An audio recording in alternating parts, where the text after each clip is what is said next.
സാറേ നമസ്കാരം. ആ സാ,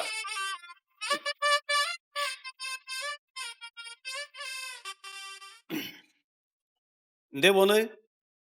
അത് ബിൽഡിങ്ങിന്റെ ബിൽഡിങ്ങിന്റെ ഇന്നലെ കമ്പനിയിൽ സംസാരിച്ചതിന്റെ ബാക്കിയാണ് സംസാരിക്കണമെങ്കിൽ കേൾക്കാൻ നമുക്ക് താല്പര്യമില്ല. അങ്ങനെ പറയല്ലേ സാറേ. അത് ഇന്നലെ അച്ഛൻ അല്ല, ഇന്നലത്തെ അച്ഛൻ തന്നെയല്ല ഇന്നത്തെ അച്ഛനും. അച്ഛൻ മാറിയുണ്ടോ? നമ്മൾ ഈ ബിൽഡിംഗ് ടാക്സ് അടയ്ക്കാത്തവരുടെ പേരിൽ ശിക്ഷ നോട്ടീസ് എഴുതാൻ പോവുക. അയ്യോ, ശിക്ഷയെല്ലാം ഉണ്ടോ? ശിക്ഷയൊക്കെ ഉണ്ട്. ഈ പഞ്ചായത്തിലെ ഉദ്യോഗസ്ഥര് ഭയങ്കര പുള്ളികളാട്ടോ. ശിക്ഷയെല്ലാം ഉണ്ട്. ഈ കെട്ടിടായാലും കര അടയ്ക്കണമെന്നേ ഏത് പോലീസുകാർക്കും അറിയാം. ഈ ആളുകൾ താമസിക്കുന്ന കെട്ടിടത്തിനല്ലേ കരം? ഈ ചെറുകിട വ്യവസായത്തിന്റെ കെട്ടിടത്തിന് എന്നാത്തിനാ കരം? ഈ ചെറുകിട ഫാക്ടറികൾ വളർന്ന് വലുതായിട്ട് വൻകിട ഫാക്ടറി ആയാലേ കരടയ്ക്കുമെന്ന് തദ്ദേശ സ്വയംഭരണ വകുപ്പ് മന്ത്രി നിങ്ങളോട് പറഞ്ഞോ? മുഖ്യമന്ത്രി പറഞ്ഞോ? സാറിന്റെ പേരെന്നാ? നമ്മള് വരും മൊയ്തു. എന്നാ കേട്ടോ മൊയ്തു സാറേ, ഞാൻ സെക്രട്ടേറിയറ്റിലെ ഈ റവന്യൂ വിഭാഗത്തിൽ നിന്ന് 10-30 വർഷം ജോലി ചെയ്തിട്ട് റിട്ടയർഡ് ആയ ഒരാളാ. അതിനെന്താ? അതിനെന്താ? സെക്രട്ടേറിയറ്റ് കരടച്ചില്ലെങ്കിൽ സെക്രട്ടേറിയറ്റ് പൂട്ടാനുള്ള വകുപ്പ് നമ്മളെടുത്തിട്ടുണ്ട്. ആണോ? ആ എന്നാ സാറേ, സാർ 1975 ബിൽഡിംഗ് ടാക്സ് ആക്ട് ഒന്ന് നോക്ക. 94 പഞ്ചായത്ത് രാജ് ആക്ട് ഒന്ന് നോക്ക. 94 591 നമ്പർ ജിയോയും പിന്നെ 99 കേരള ഇൻഡസ്ട്രീസ് ഓണർഷിപ്പ് വ്യവസ്ഥ അനുസരിച്ചും ഇൻഡസ്ട്രിയൽ എസ്റ്റേറ്റിൽപ്പെട്ട വ്യവസായ സ്ഥാപനങ്ങളിൽ നിന്ന് കരം പിരിക്കാൻ നിങ്ങൾക്ക് അവകാശമില്ല. പണ്ടെന്നോ സെക്രട്ടേറിയറ്റിൽ ഗുമസ്തം പണി എടുത്തു കരുതിയിട്ട് ഇവിടെ വന്ന് 94, 99 ലേലം വിളിക്കേണ്ട കാര്യമൊന്നുമില്ല. പഞ്ചായത്ത് കരടയ്ക്കാൻ പറഞ്ഞ അടച്ചോളണം. ഇല്ലെങ്കിലോ ഇയാള് ഞങ്ങളെ അങ്ങ് മൂക്കി കയറ്റു. അച്ഛാ, നമുക്ക് സാറ് പറയുന്ന പോലെ തൽക്കാലം ഈ കരം അടയ്ക്കാം. ഇയാളൊന്ന് ചുമ്മാതിരിയടോ. നിങ്ങളെ മരുവനെ ബാങ്കിൽ നിന്ന് ലോൺ എടുത്തിട്ട് തിരിച്ചടച്ചില്ലെങ്കിൽ ബാങ്ക് എന്താ ചെയ്യുക? ഇലക്ട്രിസിറ്റിന്റെ ബില്ല് അടച്ചിട്ടുണ്ടെങ്കിൽ ഇലക്ട്രിസിറ്റി ബോർഡ് എന്താ ചെയ്യുക? അവിടേക്ക് നിങ്ങൾ മരുമോനെ കൂട്ടിക്കൊണ്ടുപോയിട്ട് റൂളും വകുപ്പും പറയോ? സാറേ, ഇങ്ങനെ സംസാരിക്കല്ലേ. പിന്നെ സംസാരിക്കാണ്ടേ? നിങ്ങൾ വെറും നമ്മളെ ചവിട്ടുമെത്ത പോലെ കാണരുത് കേട്ടോ. ജനനം മുതൽ മയ്യത്ത് വരെ നോക്കുന്ന ഒരു ഓഫീസാണ് പഞ്ചായത്ത് ഓഫീസ്. അത് മറക്കണ്ട. ഇയാള് വകുപ്പൊന്നും ഞങ്ങളെ പഠിപ്പിക്കണ്ട കേട്ടോ. തന്നെയൊക്കെ നല്ല 1-ാം തരം ഉദ്യോഗസ്ഥര് പഞ്ചായത്തിൽ വർക്ക് ചെയ്യുന്നത് ഞാൻ കണ്ടിട്ടുള്ളവനെ. നിങ്ങൾ നേരത്തെ പറഞ്ഞ വകുപ്പൊക്കെ ഉണ്ടല്ലോ, അതൊക്കെ പൊട്ടയാണ്. 94 ജിയോ ഒക്കെ 2010 മോഡിഫിക്കേഷൻ നടത്തിയിരിക്കുന്നു. അതനുസരിച്ച് നമുക്ക് ബിൽഡിങ്ങിന്റെ ഒക്കെ ടാക്സ് പിടിക്കാൻ പറ്റൂ. അതിന്റെ പേപ്പർ ഇവിടെ ഉണ്ട്, വേണമെങ്കിൽ കോപ്പി എടുത്ത് തരാം, വായിച്ചോളി. നിങ്ങൾ കേൾക്കണോ?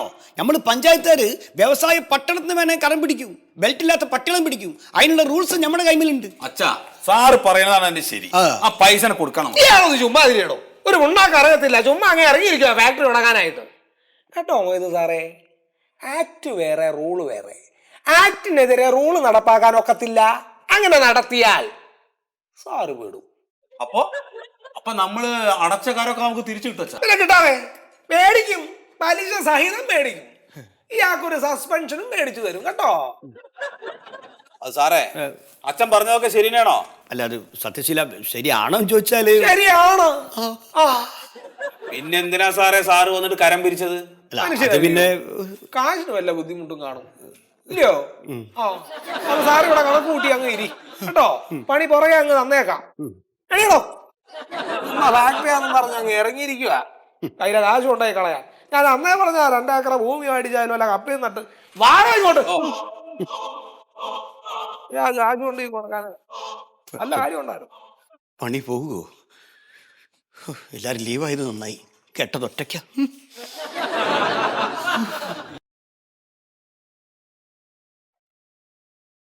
മോലാളി, സത്യശീല മോലാളി, ഒന്നുകൾ വന്നേ. എന്താ ഒരു അത്യാവശ്യത്തിന് ഫോൺ വിളിച്ചൊന്ന് എടുത്തൂടെ മുതലാളി? വിളിച്ചായിരുന്നോ? ഇല്ല. എന്താ കാര്യം? നമ്മുടെ പല്ല് പോയി മുതലാളി. പല്ലോ? ആരുടെ പല്ല്? ആരുടെയും പല്ലല്ല, നമ്മുടെ കമ്പനിയിൽ നിന്ന് ചവിട്ടി കയറി പോയ വണ്ടി വേറൊരു വണ്ടിയായിട്ട് ഇടിച്ച് അതിന്റെ ഗിയർ ബോക്സിന്റെ പല്ല് മുഴുവൻ പോയി നാശമായി മുതലാളി. എന്തൊരു കഷ്ടാണ്. എന്നാ പിന്നെ വേറെ വണ്ടി വിളിച്ചു വിടാൻ പാടില്ലേ? എങ്ങനെ വേറെ വണ്ടി വിളിക്കും? 5-6 മാസമായിട്ട് ഇവൻ ഓടിയിട്ട് അവന് പൈസ കൊടുത്തിട്ടുണ്ടാ. എടാ, അപ്പൊ ലോഡ് മുഴുവൻ വഴിയിൽ ഇറക്കിയിട്ടേക്കാണ് മുതലാളി. 5-6 ലക്ഷം രൂപയുടെ മുതലുണ്ട് മുതലാളി. കുറച്ച് പൈസ എടുത്തിട്ടുണ്ട്, എളുപ്പം വാ. എന്നാ പിന്നെ നീ ഒരു കാര്യം ചെയ്യ്. ആരോടെങ്കിലും ഒരു 19,000 രൂപ മറിക്കാൻ പറ്റുമെന്ന് ചോദിക്കും. വൈകുന്നേരത്ത് നമുക്ക് കൊടുക്കാം. ഈവനിങ് ബ്രാഞ്ചിൽ നിന്ന് എടുത്തു കൊടുക്കാം. മുതലാളി, വൈകുന്നേരം ബാങ്കിൽ നിന്ന് എടുത്തു കൊടുക്കാടാ. നടക്കണ കാര്യം വല്ലോണ്ടേ പറ മുതലാളി. കുറച്ച് പൈസ എടുത്തുണ്ടോ ആ ലോഡ് വേണമെങ്കിൽ. ഞാൻ പറഞ്ഞില്ലെന്ന് വേണ്ട.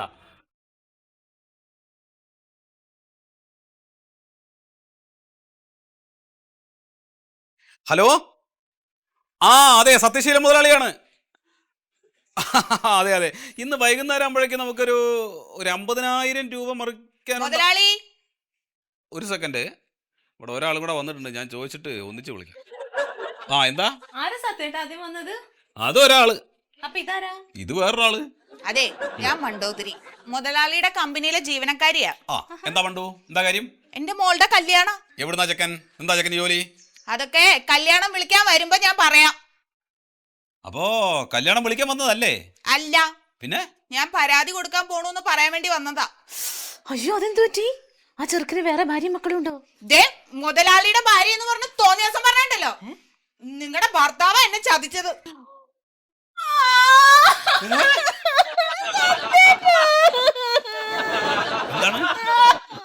എന്താണ് കാര്യം? എന്താന്ന് അറിഞ്ഞിട്ട് പോകടി. എന്താണ്? അതെ, ഞാൻ ക്ഷേമനിധി പോയിരുന്നു എന്റെ പൈസ ചോദിച്ചോണ്ട്. അവിടെ അവര് കമ്പ്യൂട്ടർ കുത്തിയിട്ട് പറയാ എന്റെ പൈസ ഒന്നും അവിടെ ഇല്ലെന്ന്. ആഹാ, അതിന് കമ്പനി മുതലാളി എന്ത് വേണം? കമ്പനി മുതലാളി എന്ത് വേണം? മാസം മാസം ക്ഷേമനിധിയിൽ അടയ്ക്കാൻ ദേ ഈ മനുഷ്യന്റെ കയ്യിൽ ഞാൻ പൈസ കൊടുത്ത് വിട്ടതാ. അതൊക്കെ ഇയാൾ അങ്ങ് വിഴുങ്ങി.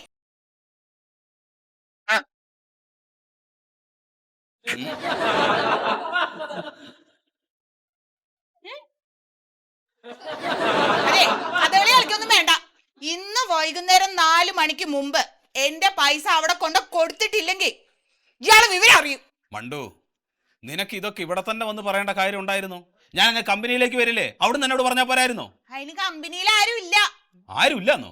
അപ്പൊ എന്താ ജോലിയൊന്നും നടക്കുന്നില്ലേ? രാവിലെ അവിടെ മോട്ടർ ഇട്ടപ്പോ അത് തിരിഞ്ഞിറങ്ങി. എന്ത്? പിന്നെ ഏതാണ്ട് തീയോ പുകയൊക്കെ വന്നു പറയണ കേട്ടു. ഞാൻ ആദ്യം ഓടി. എന്ത്? അപ്പൊ അവിടെ ആരുമില്ലേ? ഇവിടെ കഥ പറഞ്ഞോണ്ട് നിക്കാതെ ക്ഷേമനിധിയിൽ കൊണ്ടുപോയിട്ട് എന്റെ പൈസ അടിക്കണം. ഇല്ലെങ്കിൽ എന്റെ സ്വഭാവം പറഞ്ഞേക്കാം. ഇന്ന് വൈകുന്നേരം വരെ ഞാൻ ക്ഷമിക്കൂ. ആ, എന്റെ ദൈവമേ, ഏത് നശിച്ച നേരത്താണോ ഫാക്ടറി തുടങ്ങാൻ തോന്നിയത്? ഞാനും അതാണ് ആലോചിക്കുന്നത്. നിങ്ങൾ ഇനി കൂടുതൽ ആലോചിക്കാനൊന്നും നിൽക്കണ്ട. നിങ്ങളുടെ ക്ഷേമനിധിയുടെ പൈസ എടുത്ത് ആ പെങ്കൊച്ചിന്റെ പൈസ കൊടുക്കാൻ നോക്ക്. വിവരക്കേട് പറയല്ലേ ശ്യാമളെ, എനിക്ക് ക്ഷേമനിധി ഇല്ലല്ലോ. അതെന്താ നിങ്ങളുടെ ക്ഷേമനിധി എവിടെ പോയി? മുതലാളിമാർക്ക് ക്ഷേമനിധി കാണൂല, തൊഴിലാളികൾക്ക് ക്ഷേമനിധി കാണൂ. നിലവിൽ അപ്പൊ നിങ്ങൾക്ക് ഒന്നുമില്ലേ സത്യേട്ടാ? അതിനിടയ്ക്ക് ആ മോട്ടറും തിരിച്ചു കറങ്ങി. ഇനിയിപ്പൊ എന്ത് ചെയ്യും? അത് മറിച്ച് കറക്കണം. അതല്ല, ആ പെങ്കൊച്ചിന് പൈസ കൊടുക്കാൻ എന്ത് ചെയ്യുമെന്ന്. അതിന്റെ മോളുടെ കല്യാണം വരണേ. ആ, അതിനൊരു ഐഡിയ. നീ അച്ഛന് പൈസ കൊടുക്കാൻ വേണ്ടി ബാങ്കിൽ നിന്ന് ലോൺ എടുക്കുന്നില്ലേ? അത് കുറച്ച് പൈസ നീ എനിക്കിതാ. കടമായിട്ട് മതി. ബോംബെയിലോട്ട് ചെന്ന് കഴിഞ്ഞാൽ പൈസ ഞാൻ തിരിച്ചു തരാം. എനിക്ക് വേണ്ട. അതെന്താ? അതെന്താന്നോ, ഞാൻ ലോൺ എടുക്കണതേ എന്റെ അച്ഛന്റെ പൈസ തിരിച്ചു കൊടുത്തിട്ട് എന്റെ അനിയത്തിയുടെ കല്യാണം നടത്താനാ. അതിന്ന് ഒരു നയ പൈസ നിങ്ങൾക്ക് കിട്ടുന്നു വിചാരിക്കണ്ട. കടമായിട്ട് മതി. വേണ്ട, പലിശ തരാന്ന്. വേണ്ടാന്നേ. പലിശ തരാന്ന് ഞാൻ പറഞ്ഞു. എന്താ നിങ്ങളൊക്കെ ഉദ്ദേശിച്ചിരിക്കുന്നത്? സൗജന്യമായിട്ട് കാശ് വാരിക്കോരി കൊടുക്കുന്ന സ്ഥാപനമാണ് ബാങ്ക്. ലോണിന് കുടിശ്ശിക വന്നപ്പോ ആദ്യം വിളിച്ചറിയിച്ചു, പിന്നെ വാണിംഗ് ലെറ്റർ തന്നു. ഇനി ജപ്തിയിലേക്കാണ് കാര്യങ്ങൾ പോകുന്നത്. അതെ, അതെനിക്കറിയാലോ. പക്ഷെ ഞങ്ങൾ ഇപ്പൊ വന്നത് വേറൊരു കാര്യം സംസാരിക്കാൻ. ഇനി ഒരു കാര്യം നടക്കില്ല. സാറേ, ഞങ്ങളൊന്ന് ഹെൽപ്പ് ചെയ്യണം. എന്റെ പേരിൽ എനിക്കൊരു ലോൺ അനുവദിച്ചു തരണം സാറ്. എന്നാ പിന്നെ അത് ആദ്യം പറയണ്ടേ? ഭാര്യയുടെ പേരിൽ പുതിയ ലോൺ എടുത്ത് നിങ്ങളുടെ ലോണിന്റെ കുടിശ്ശികയൊക്കെ തീർക്കാൻ. നല്ല കാര്യം. അയ്യോ, അങ്ങനെയല്ല. ഇതിപ്പോ എന്റെ സ്ത്രീധന പൈസയും എന്റെ അനിയത്തിനെ കെട്ടിക്കാൻ അച്ഛൻ വെച്ചിരുന്ന പൈസയൊക്കെ എടുത്തിട്ടാണ് ഞങ്ങൾ ആ കമ്പനി തുടങ്ങിയത്. ഇപ്പോ അനിയത്തിക്ക് പെട്ടെന്ന് കല്യാണം വന്നു. അച്ഛനാണെങ്കിൽ ആ പൈസ പെട്ടെന്ന് ചോദിക്കണു. ഞങ്ങളുടെ കയ്യിൽ ഇപ്പൊ പെട്ടെന്ന് മറിക്കാനായിട്ട് പൈസ ഇല്ല. അതുകൊണ്ട് സാർ ഇപ്പൊ ഒരു 7 ലക്ഷം രൂപ എന്റെ പേരിൽ ലോൺ അനുവദിച്ചു തരണം. സാറേ, ഞാനിപ്പോ കമ്പനിയിൽ നിന്ന് ഒരു 7 ലക്ഷം രൂപ പെട്ടെന്ന് ഇങ്ങോട്ട് പിൻവലിച്ചാലേ കമ്പനി ഇപ്പോഴും തോന്നുന്നു താഴെ കിടക്കും. അതുകൊണ്ടാണ് 7 ലക്ഷം എടുത്ത് കുടിശ്ശിക തീർക്കാത്തത്. അതെ അതെ. നിങ്ങൾക്ക് 7 ലക്ഷം പുതിയ ലോൺ അല്ലേ? നോക്കട്ടെ, 7 അല്ല 70 ലക്ഷം വേണമെങ്കിലും തരാം. പക്ഷെ അത് ഈട് വെക്കുന്ന വസ്തുവിനനുസരിച്ചിരിക്കും. ഇതാണ് വസ്തുവിന്റെ പ്രമാണം.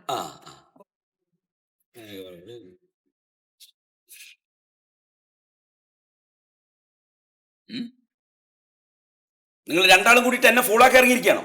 അയ്യോ, എന്താ സാറേ ഇത് ഏതിന്റെ പ്രമാണാണിത്? മറ്റേ കമ്പനി ഇരിക്കുന്ന സ്ഥലത്തിന്റെ. അതിനെങ്ങനെ ലോൺ തരാൻ പറ്റും? ഇത് സിഡ്കോന്റെ ആണ്. അയ്യോ അല്ല, എന്റെ ഭൂമിയാണ്. സിഡ്കോയിലേക്ക് പൈസ മുഴുവൻ അടച്ചപ്പോ എന്റെ പേരിൽ തന്ന ഭൂമി അത്. അതെ, പക്ഷെ ഇതിൽ നിങ്ങൾക്ക് അവകാശമുണ്ട്, പക്ഷെ അധികാരമില്ല.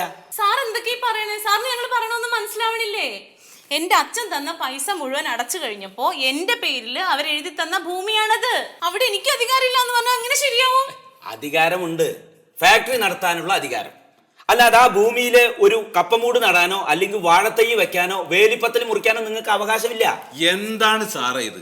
ഈ ചെറുകിട വ്യവസായം തുടങ്ങിയ അന്ന് മുതൽ ഈ മാതിരി നൂലാമാലയിൽപ്പെട്ട് കിടക്കുകയാണ് ഞാൻ അതിന്റെ ഉള്ളിൽ കെട്ടി തൂക്കി ചാവുന്നവരെ ഉണ്ടാവും. നിങ്ങൾ കെട്ടിത്തൂങ്ങി ചാവ് എന്തു വേണം ചെയ്തോളൂ, പക്ഷെ അത് ആരും അറിയാണ്ടേ ആയിരിക്കണം. പിന്നെ ആ ബോഡി ആ ഭൂമിയിൽ മറവ് ചെയ്യാൻ പറ്റില്ല, അത് സിറ്റ്കോന്റെ. നിങ്ങളിങ്ങനെ വിഷമിക്കൊന്നും വേണ്ട. വ്യവസായം നടത്താൻ താല്പര്യമുള്ള ആർക്കെങ്കിലും ഇത് മറച്ചു കൊടുക്കാലോ. ഇത് ആർക്കെങ്കിലും വിൽക്കാൻ പറ്റും? പറ്റും. എന്നാ പിന്നെ ശ്യാമളെ അതാ നല്ലത്, ആർക്കെങ്കിലും കൊടുക്കാം. ഇത് വിചാരിച്ച വില കിട്ടുമെന്നറിയില്ല. ഇങ്ങനെയൊക്കെ ആണെങ്കിൽ ഇതിപ്പോ ആരും മേടിക്കും? വല്ല ശത്രുക്കൾ ആരെങ്കിലും ഉണ്ടെങ്കിൽ അവരുടെ തലയിൽ കെട്ടിവെക്കേ. ഇങ്ങനെയൊക്കെ ആണെങ്കിൽ എങ്ങനെ ജീവിക്കുക സാറേ? ഇനിയിപ്പോ സത്യസന്ധമായിട്ട് വ്യവസായം ചെയ്ത് ജീവിക്കുമെന്ന് നിർബന്ധമാണെങ്കിൽ വല്ല തമിഴ്നാട്ടിലേക്ക് മുട്ടും, അതാ നല്ലത്. തമിഴ്നാട്ടിലേക്കോ? അവിടെ ആവുമ്പോ നമ്മുടെ കേരളത്തിലെ പോലെ യാതൊരു നിയമക്കുരുക്കൂല്ല. ചെറിയ വ്യവസായം ചെയ്ത് വലിയ മുതലാളിയാവാം. വിട്ടോ തമിഴ്നാട്ടിലേക്ക്.